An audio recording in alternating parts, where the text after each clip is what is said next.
ના પ્લેનને ક્ષતિગ્રસ્ત થવાના કારણે અમે જે રિસીવ કરેલા મૃતકો હતા એમાંથી 31 મૃતકોના ડીએનએ મેચિંગ થઈ ગયેલા છે અને એમાંથી 12 મૃતકોના જે રિલેટિવ્સ છે એ એમના સ્વજનના બોડી લઈ અને વિદાય થઈ ચૂક્યા છે. એટલે ગઈકાલની કમ્પેરિઝનમાં જુઓ તો ગઈકાલે સાંજે છેલ્લા 3 હતા, અત્યાર સુધીમાં બીજા 9 લઈ ગયા છે. એમ કંઈ 12 ટોટલ બોડીઝ ડિલિવર કરવામાં આવ્યા છે. આ જે બોડીઝ હતા એ વિવિધ જગ્યાના હતા. એ મુજબ ઉદયપુર, બરોડા, ખેડા, વિસનગર, અમદાવાદ અને બોટાદ આટલા ડિસ્ટ્રિક્ટ્સમાં બોડી રિલીવ કરવામાં આવ્યા છે.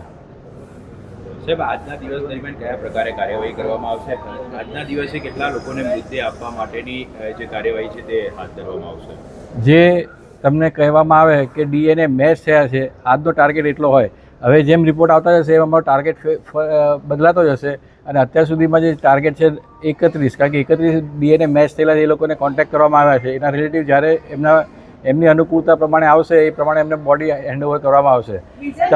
તમારે બધા તમામ લોકોને હું આશ્વસ્ત કરવા માગું છું કે તમને સિવિલ હોસ્પિટલ અમદાવાદમાંથી ફોન આવે પછી જ તમારી મૂવમેન્ટ ચાલુ થશે. ત્યાં સુધી તમે કોઈ ઉતાવળ કરશો નહીં, દોડાદોડી કરશો નહીં અને કોઈ જગ્યાએ માહિતી શોધવાની કોશિશ ના કરશો. સિવિલ હોસ્પિટલમાં એની સુવ્યવસ્થા કરવામાં આવી છે કે તમને અહીંયાથી ફોન આવે પછી જ તમારા સગાનો મૃતક